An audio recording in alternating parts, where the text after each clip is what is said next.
we're all in a journey of truth. And when we can sit in a crowded room with many different beliefs, many different backgrounds, experiences, hopes, and dreams, and hold space for each one of us and hold space for each conversation, each story, right? Like, as a child, I went through a lot of trauma. I grew up in trailer parks, and I am committed as a person to continue to show up with intentionality, to be the best version I can of myself. I think that one by one, as we hold ourselves accountable and we give ourselves the encouragement to say that we do have a choice, right? Every single one of us, that is when we can see true transformation, not just in ourselves, but in the world at large. Welcome to Normalize the Conversation. I'm your host, Francesca Reicherter, and today I'm honored to be joined by Rachel McCord, founder of the McCord List and Holy Spirit Vibe, and host of the McCord List Today Show, whose journey through open heart surgery sparked a deep rediscovery of purpose and the power of showing up as her true self. Rachel shares how leaning into community, embracing love, and turning to prayer have guided her through healing and transformation. In this episode, we explore the profound role connection and faith play in finding yourself again after life-altering experiences, and how showing up with an open heart can lead to unexpected strength and clarity. If you're ready to be inspired by a story of vulnerability, faith, and resilience, this conversation is for you. Rachel, thank you so much for joining me today. I'm very excited for our conversation, but before we begin, I want to check in. How are you really? What a sweetheart. Well, thank you for having me today. I'm good. I'm learning how to ride the waves of life, both on a health front and also with my mission work, what I feel called to do in this world. And so I'm trying to learn how to do that more effectively for myself and listen to myself, and also press in when it's difficult and not give up when you feel like the waves are coming. So Okay, same. And that's something that's so hard to do, especially with mission-driven work. At least for me, I take everything so personally when it comes to my work because I care so much.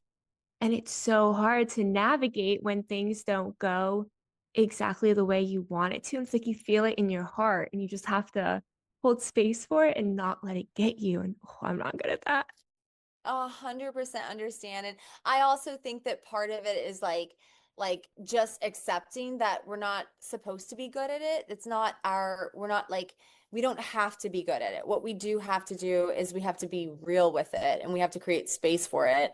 And I think understand that we're all just figuring it out, like there's never that moment when you've arrived, no matter how much education, experience, success you've had. Life is changing at a rapid pace, and it is difficult to hold all of the spaces. And I think my word for the world right now is look up, because many of us are buried in devices and we don't see the person in front of us, and you never know when you're called to love the person in front of you.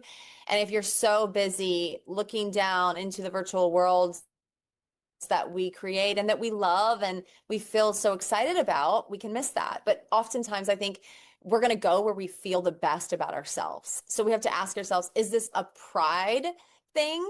Is this an ego feeding moment? Or is this an opportunity for growth, for giving, for contribution into the world? That is such a powerful question. And that's something, it's so hard. I'm learning to balance social media and real life and how those intersect. And it's so easy to be on my phone all the time and trying to see what's happening everywhere in the world, and then try to see where I fit into that, and then talking with my friends only on the phone through text. And then I disconnect with myself and I forget that what's online can be real, but not the full story. And if I maybe am not showing everything as I try to show a lot, other people probably aren't too. And if I keep going on and thinking everyone else has it figured out and I'm only connecting via this version of me that you see and this version of you that I see, it does not go well. it's not the same thing. And so it makes perfect sense that it's not going to go well, right? Because I look at it like I have with the McCord List Media Network, this community of amazing creators and hosts, and we create shows and develop and distribute them. And every single Wednesday, we do a touch point as a group. I do a coaching topic, and then we open it up for Ask Me Anything moments. You can talk about your show, your business and your show, and how they click together. But what I've noticed is that if I rely solely in this group environment to have the power of the one-to-one conversation, it's going to fall flat because there are going to be people who feel nervous, who aren't going to want to share. They're maybe skewing a little bit more introverted. So if I sat down with them in front of a fireplace, cozied up, or in front of the beach, talking and processing life, then they would probably be much more real and raw about what's happening in their lives than they will in that group environment. And I think about that with social media because if I expect my whole world or even myself to show up to the masses in the same way that I'm going to show up in a one-to-one moment, it's not realistic. And then the challenge is that we're all doing our best, like we're all on at a networking event. Like no one needs to hear at a networking event every single part of the negative sides of your life, right? It's one thing if we're doing it to help, right? This is what I'm facing. This is what I'm trying to learn. What do you think? What are you facing? Here's something I just absorbed and it's changed my life. I feel that is a beautiful way to utilize social media, but unfortunately, I think a lot of people don't really they don't go on social media and feel very inspired. They don't feel uplifted. And so then you have to look at who you're following. What are you engaging with? I say this to my husband all the time because my husband loves the news. His family has his whole life. And I am not that girl. I do not want to go to the news to start my day or to end my day. Like I might tap in and see what's happening in the world with a squinty eye. Okay, bye-bye. Let me do a prayer.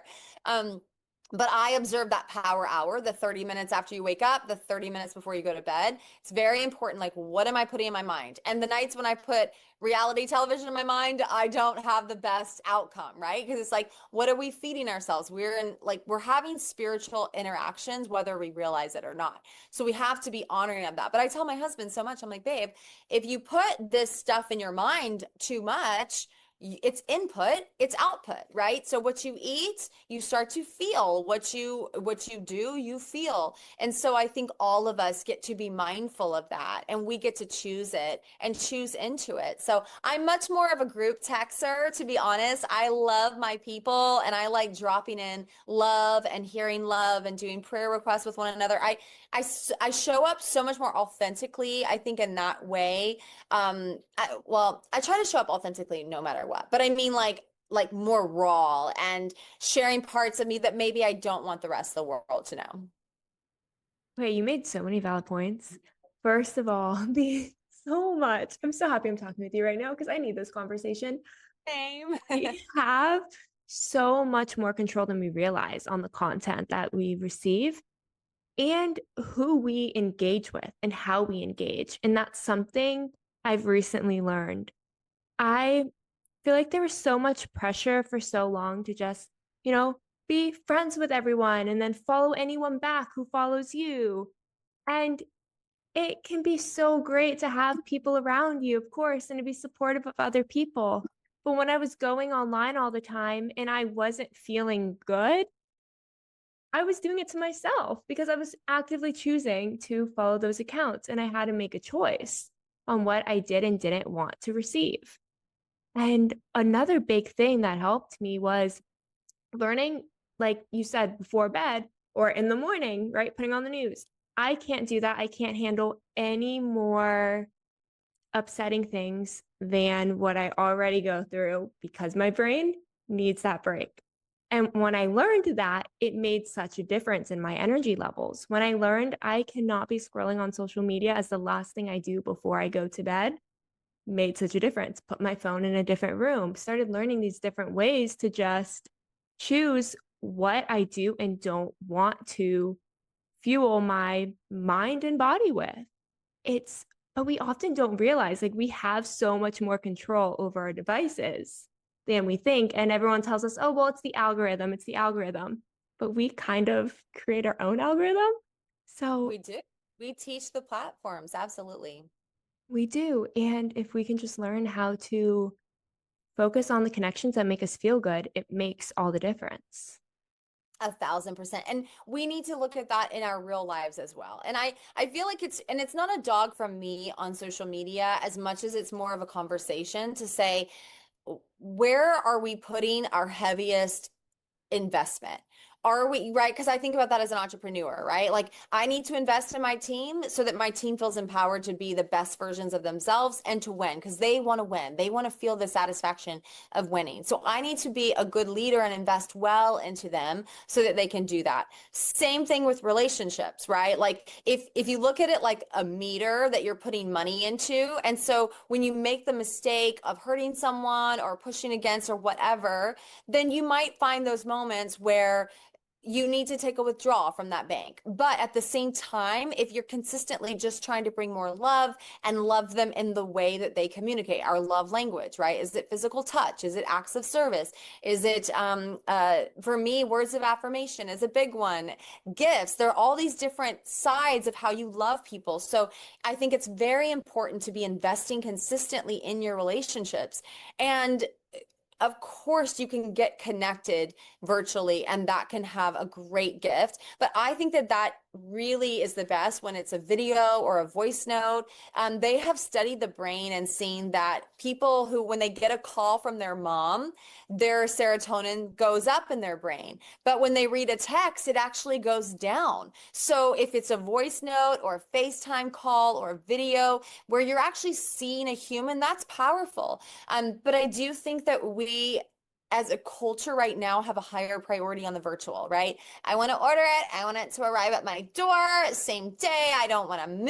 I want it to be here. My food, like if I could get my food delivered to my couch, I would go to that platform, right? Like, let's just be honest. That's what we're living with right now. And it costs more physically, spiritually, emotionally to say, I'm going to invest my time and resource into showing up for a friend, doing lunch, doing coffee. But you never know what's on the other side of that conversation. And one thing I've just recently like tapped into was thinking about the fact that sometimes the people that you're most sad are not reaching out to you. Maybe you're like, oh, I've really heard from my sister or mom or brother or someone who you would expect would reach out to you. We have to ask ourselves, well, are they going through something? Because a lot of us hide and hibernate when we're struggling. So it's almost up to us as a micro community with our friends and family to be the one to reach out and to put ourselves out there to love and to see where we can give and where we can make an impact.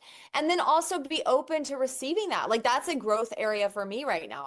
Everyone's been so kind lately and be like, I want to help you with Holy Spirit vibe. I want to get involved with the McCord list. Like, how can I help? And if I'm not like hiring someone, I feel uncomfortable receiving help. And so I have to look into the little girl side of me and say, where did something go wrong emotionally and mentally where I developed a neural pathway that said that I'm too vulnerable to receive help or I'm too vulnerable. And so that's my job as a human. But I don't think we learn these things very well outside of relationship because the person who feels most confident about themselves when they go down the street and they're like, okay, now I'm in a relationship and I feel really great.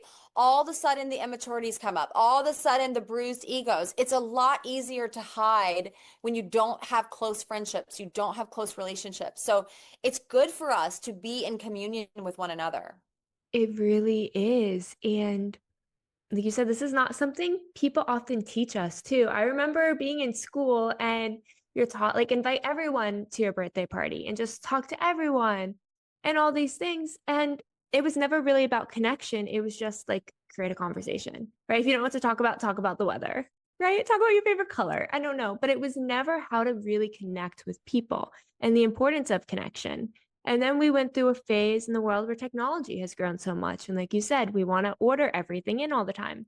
We don't have to go out to talk to our friends because we can just send a text message and text back and forth and binge watch TV, which can feel so fun sometimes. But we don't remember the importance of that face-to-face connection of really just sitting there with people and how much it helps us learn about ourselves as well, like you said, in that healing. For me, something I realized lately that I guess I had forgotten is when I am struggling, I love to withdraw so much internally, but externally, I get even happier.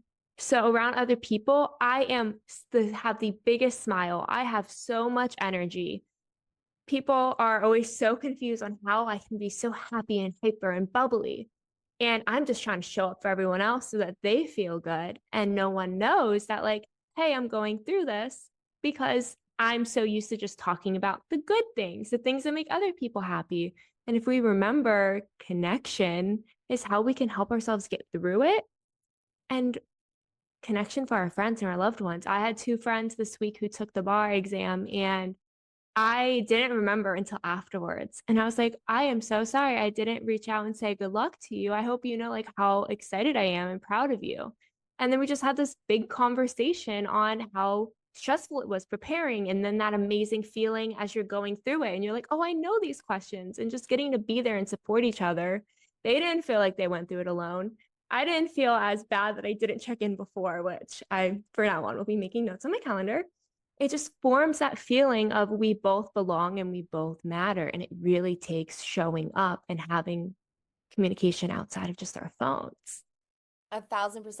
And I love what you said too about being in that connection, that relationship, and really connecting and talking through the things that we're feeling and where we're at, because I think that that's where there's such an opportunity, I think, for compassion when someone's struggling, for understanding, right? We're challenged to be curious instead of being angry.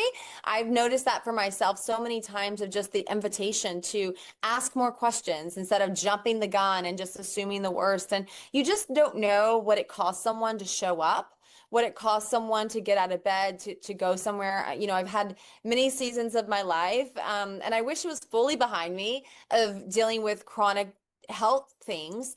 And you know, to be honest, last night I had like the biggest cry to my husband, and I was just talking about how like people don't understand what it's like. And that's where there's this gift in like-minded community, who can support you and you can support with what it actually feels like day to day. Because I think, you know, we're in a culture and a world where we're called to be so strong. You know, I started working at 13 years old. I started working because I was dealing with major depression, and I wanted desperately to get out of my house because I would just lay in my bed and watch the time clock by. I was homeschooled, so I'd finish my school and have no one around and nothing to do. I was all alone in the house, and I was 12 at the time, and I begged my mom to let me get a job, and I got to start when I was 13. And I would just work as much as they let me. They couldn't afford me, so I'd clock for some of the hours, so I'd clock out and just keep working. And you know, it was interesting because just on the drive over here to the studio, I was talking to a friend, and he said, you know, there are two sides of you. There's a side to you that who loves to win and is like who loves to work hard and see results, and you feel comfortable in that because you know where you're most successful. You know, like it's almost like a math equation, right? I can stand firm in math to know that 2 + 2 will always be 4. Like that's just what it is, right? But in the world of art, in the world of marketing, in the world of emotions, it's a fluid experience. So when you start doing things spiritually, where, you know, I found my faith and started like running in a different direction, he said to me, that's the other side of you. That's the spirit led, the Holy Spirit led side of you that is moving in a different way. And it's harder to quantify that success. It's harder to, like, because success, quote unquote, is really like opposite. You know what I mean? It's like give and it will be given. Well, that would, and then you read scriptures and it talks about how when you're generous, that more comes to you. That doesn't make sense in our economy, right? It makes sense in God economy because there's God math. So I think that what I'm starting to challenge myself in is how to feel comfortable in rest, how to stop and how to restore. Now, some other people, their challenge might be the opposite as mine, right? Their challenge might be having the confidence to get moving, to get unstuck, to like avoid like where you're analyzing everything and you're feeling paralyzed in that. You're like, I can't do anything because I want it to be perfect and I can't do it perfect. So I'm the girl who's going to be like your best friend saying, you absolutely can start before you're ready, push and go. You'll get there, have confidence, and do it even if you don't have confidence.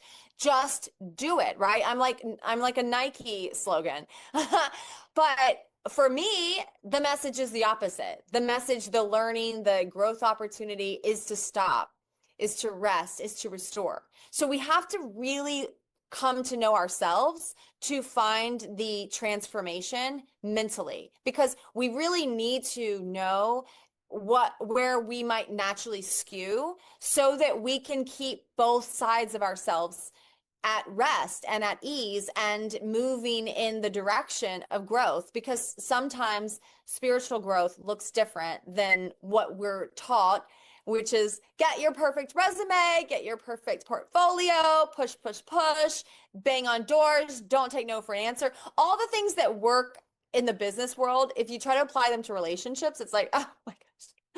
Like they said no, like respect the no, right? Like don't take, like bang on every door, like no, don't do that, you would be a stalker, like, right? So you have to imagine there's the business side of you that has that muscle, and then there's the emotional side. And what you normally see is that people thrive in one of those areas, and so when they're in the other area it's more challenging, but that's where the opportunity is.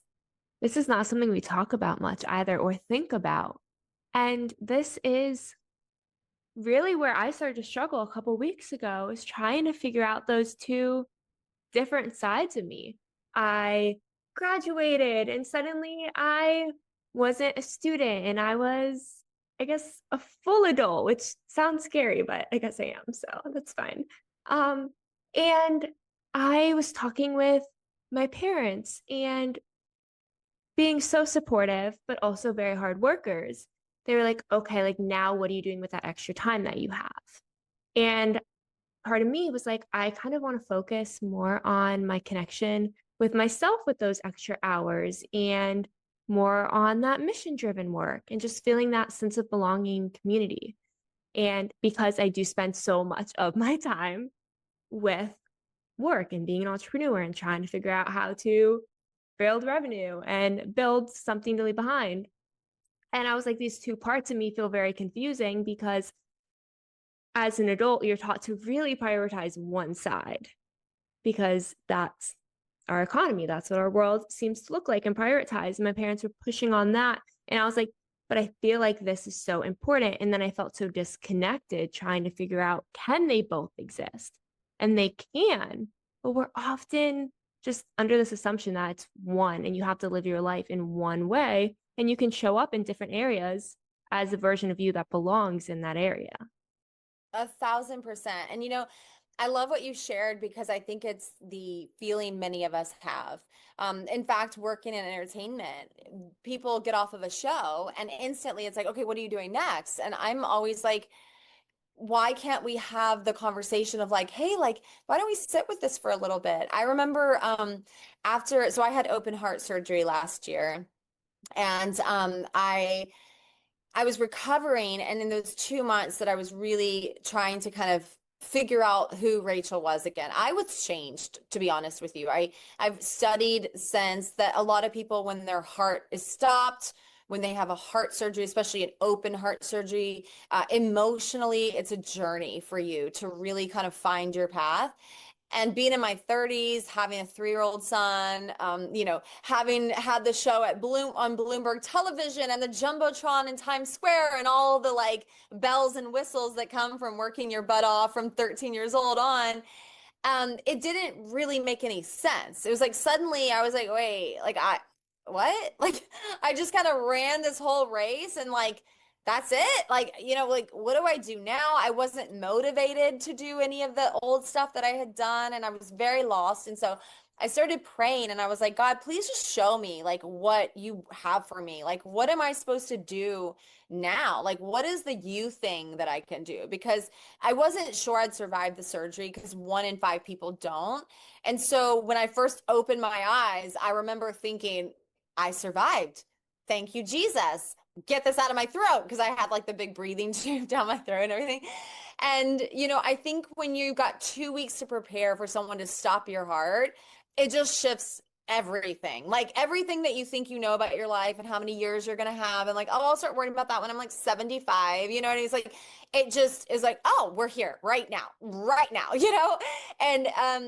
it was very, very impactful and transformational in my soul. And I didn't really know which way was up, but I knew that I didn't want to waste a heartbeat. And I did not want to spend my time on this planet, however much I had left, like the same way that I had before, where I was really so focused on accolades and climbing the ladder and being successful that I was like, wait, am I being a good steward of my love and my relationship for my husband?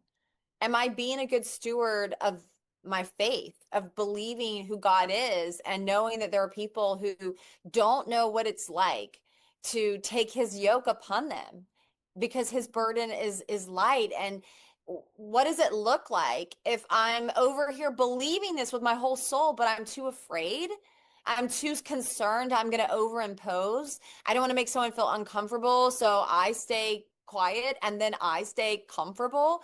Like I just didn't want to do that anymore. So I started praying like, God, what do you have for me? And then in that journey, I was in a Jamba Juice, literally grabbing takeout. I was not praying. I was kind of in a bad mood actually because we were running late and I don't like to be late for anything. But we were heading to get my son baptized. So you would think that like of anything to not worry about, I think we're good here. Like this is not the thing that you stress about. It's Sunday. Um, and I was in there kind of waiting for my takeout, and I just saw someone walking out, and on their back, I truly saw Holy Spirit vibe appear on their back. And I was like, what? Like, oh my gosh. And then I was just like, that's it, Holy Spirit vibe. And so I get in the car, my husband's driving all the way. It was like that big Baptize California event at the ocean. So we had a while to drive. And I'm like in the passenger seat, Googling it, the URL is available, social media is available, everything's available. And I'm like, wait, how is this even possible right now? So I'm going through and I'm like, oh my goodness, this is my thing. And then crickets. So I had this whole vision. I knew exactly what I was supposed to do and nothing. And I was like, hey, God, remember that vision you just gave? Like, what are we? Because my Rachel flow is to move consistently. But I think that God actually has a different flow. It's more like the ocean where the waves go and the waves come and they go and they come. And so I think for me, starting to understand that that is really what this was, right? This is like understanding that in this moment, I'm not being called to do something. But then when he tells you go, it's go. I think it's so difficult for us to trust the process, right? Because Amazon delivers same day now, right? Like I can have something within seconds if I want it.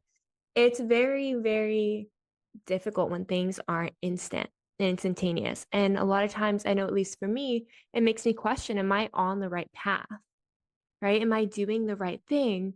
Is this going to work out? What's wrong with me? Why am I not making it work, right? And I like to take it all on as if it's all about me. Got to work on that.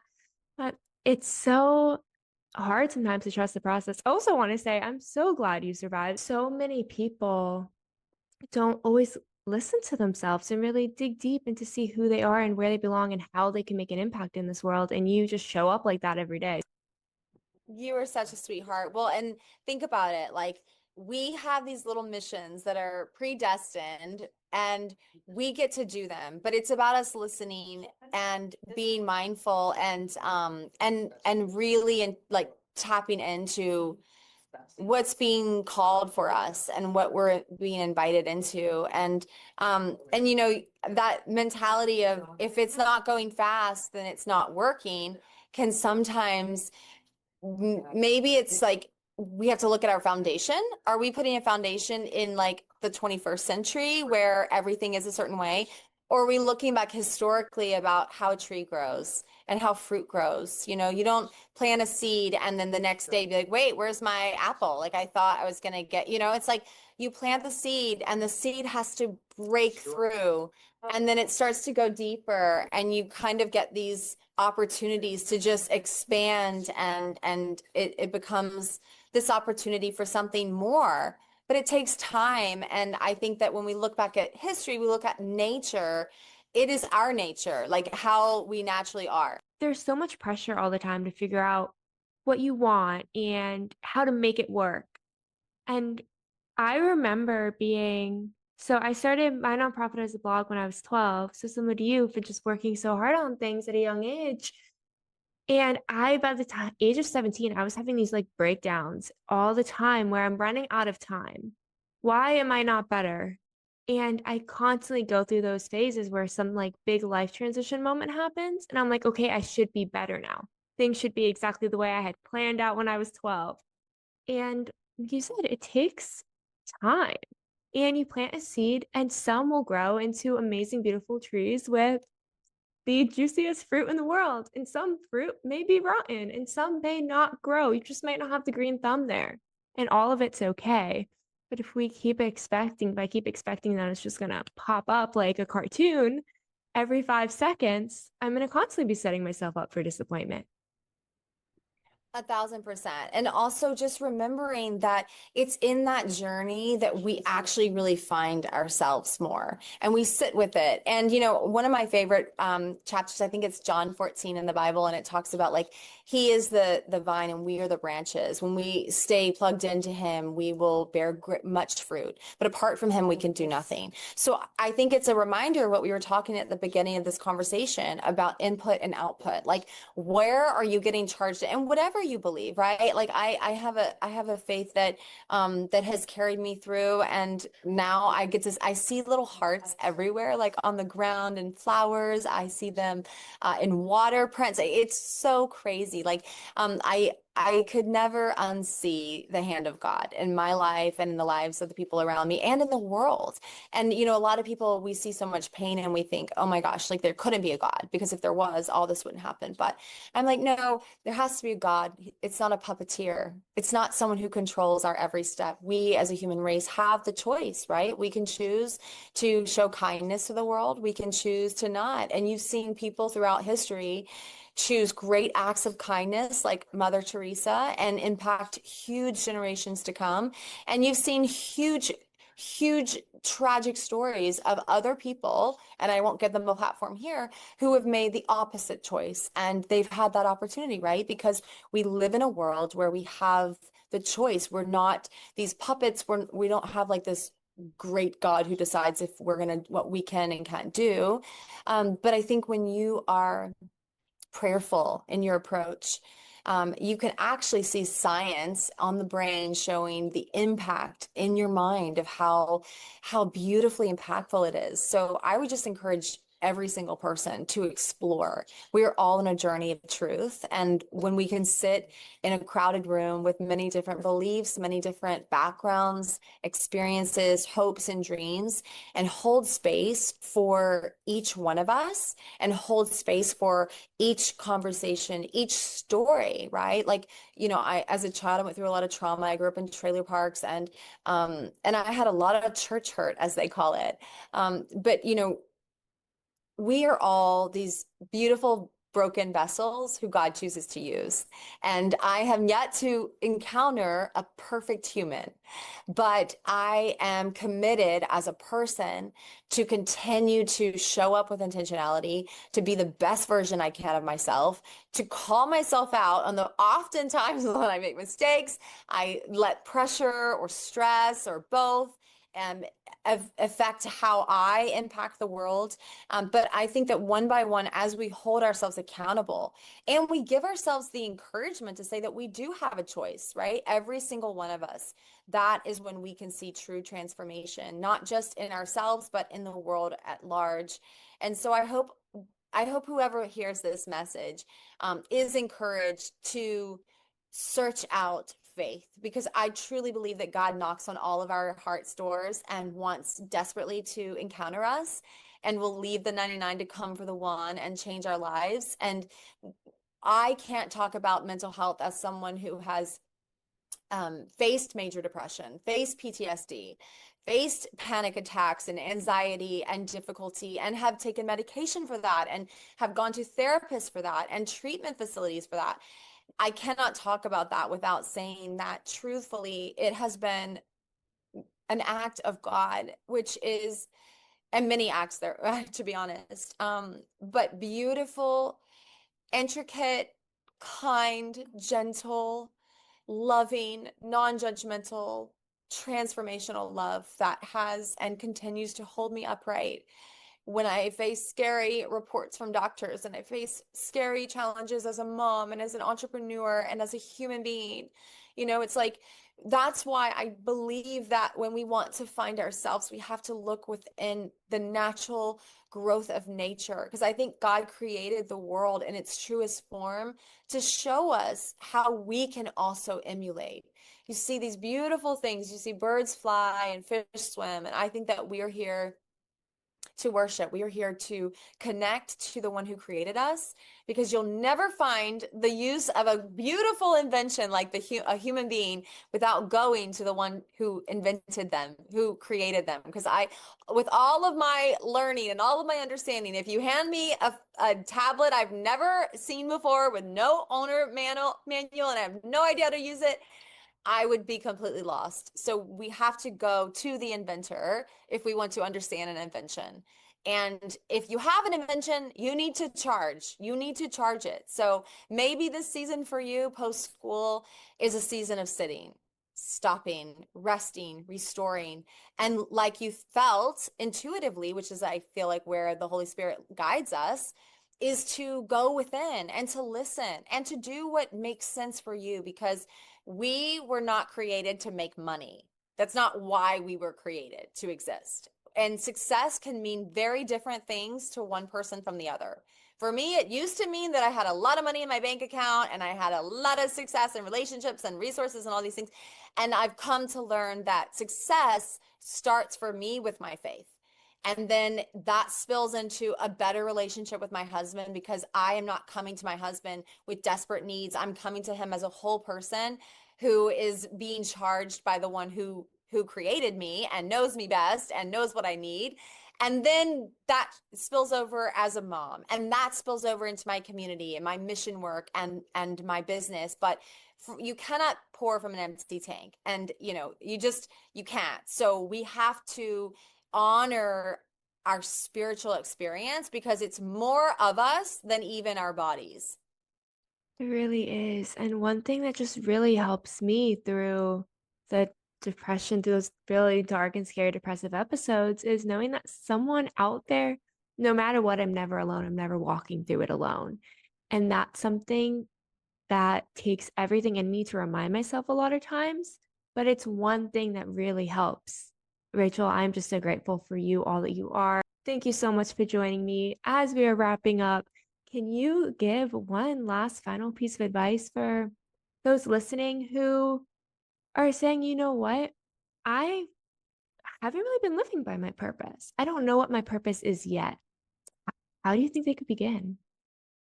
Well, that's such a beautiful question. I mean, my natural advice would be to pick up your books, because both the children's book that you gave to Jude and the ones that you gave to me are just so helpful, I think, in this deeper discovery of ourselves. But, I would say prayer. Honestly, nothing's changed my life like prayer. Prayer works. It changes lives. It changes outcomes, and it can change you if you allow it. And I would say that honoring all backgrounds of belief, to be able to say, come with an open heart. Because if you try to judge faith based on experiences you've had by the beautiful broken vessels that we as humans are, you'll never really see it. And the reason it matters greatly is because God can change your life. He's changed my life. He's changed countless people's lives. So that would be the absolute thing I would say. And I think in that, your purpose will come alive. There's a beautiful book by Rick Warren called A Purpose-Driven Life. And it is a beautiful, easy to digest 40-day journey where every day you read maybe 2, 3 pages and you ask yourself a question, you answer a question. And in that process, you can really tap into that understanding of who you were created to be. Thank you so much for listening to Normalize the Conversation. Don't forget to subscribe, rate, and review. This podcast is an initiative of Inspiring My Generation, focusing on normalizing the conversation, bringing education and awareness to the forefront, and amplifying global voices to spark change and hope. Inspiring My Generation is a 501c3 nonprofit organization on a mission towards suicide prevention through awareness, conversation, education, and support.